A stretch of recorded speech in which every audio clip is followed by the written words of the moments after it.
শুধুমাত্র এই একটা টেকনিক ফলো করলেই আপনার তেলের পিঠা হবে একেবারে পারফেক্ট আর ফুলকো ফুলকো।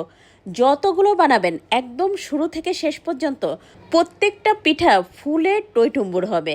আর এই পিঠাটা যদি আপনি 7 দিনও ঘরে রেখে দেন তাহলেও থাকবে তুলোর মতো নরম তুলতুলে। আজকের রেসিপি নতুন পুরাতন সবার ভালো লাগবে আর কাজেও লাগবে, তাই ভিডিওটা শেয়ার করে রেখে দেবেন আপনার টাইমলাইনে। এতে করে যখনই এই পিঠাটা বানাতে যাবেন একবার দেখে নিতে পারবেন। নিশ্চয় দেখেই বুঝতে পারছেন আজকের প্রত্যেকটা পিঠা কতটা ফুলকো ফুলকো হয়েছিল।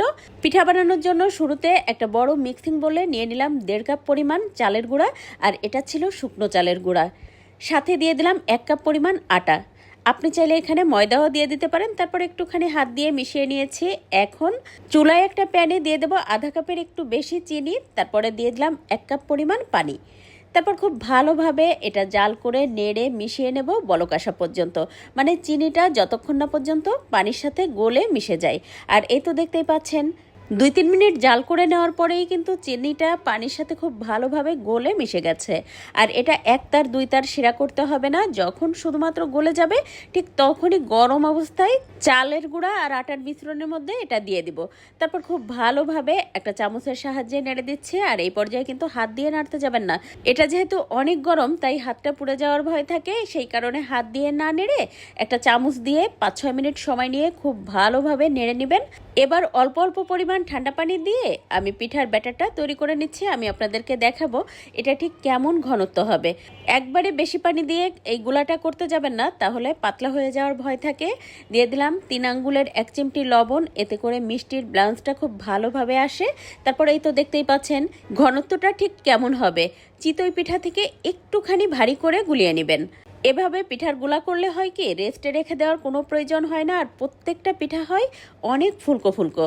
এবার পিঠাটা বানানোর জন্য চুলায় একটা লোহার কড়াইয়ের মধ্যে দিয়ে দিলাম পর্যাপ্ত পরিমাণ তেল।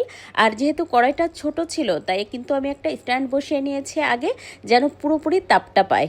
তেলটা খুব ভালোভাবে গরম করে নিয়ে তারপর তো পরিমাণ মতো গুলা দিয়ে পিঠাটা করে নিচ্ছি। তবে হ্যাঁ, তেল যখন খুব ভালোভাবে গরম হয়ে যাবে পিঠার গুলাটা দেওয়ার সাথে সাথে চুলার আঁচ মিডিয়াম করে দিবেন, তা না হলে পিঠাটা একদম চারপাশ দিয়ে কুকড়ায়ে উপরের দিকে উঠে যায়, তখন কিন্তু পিঠাটা আর ফুলতে চায় না। তাই অবশ্যই চুলার জালটা ঠিক করে নেবেন। প্রথমে তেলটা খুব সুন্দর করে গরম করে নেবেন, তারপরে চুলার আঁচটা একেবারে মিডিয়াম লো করে দিয়ে প্রত্যেকটা পিঠা বানিয়ে নেবেন। প্রত্যেকটা পিঠা একদম শুরু থেকে শেষ পর্যন্ত একই রকম ফুলবে আর তুলোর মতো নরম তুলতুলা থাকবে। অনেকেই বলে থাকেন তেলের পিঠা প্রথমে 2-3টা একদমই হতে চায় না, নষ্ট হয়, তারপরে গিয়ে হয়। আপনারা কি বিশ্বাস করবেন, আমি এই পিঠাটা বানানোর সময় একদম প্রথম যে গুলাটা দিয়েছি সেটাই কিন্তু আপনাদের সাথে আমি শেয়ার করেছি। নিশ্চয়ই দেখেই বুঝতে পেরেছেন আমার প্রত্যেকটা পিঠা কতটা ফুলকো হয়েছে। আর এই যে পিঠার মধ্যে যখন একদম জালি জালি দাগ থাকে তার মানে আপনার পিঠা প্রত্যেকটা ফুলকো আর পারফেক্ট।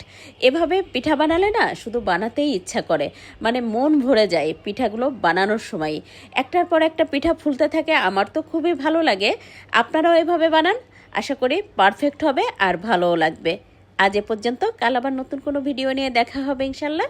সে পর্যন্ত সবাই ভালো থাকবেন। আল্লাহ হাফেজ।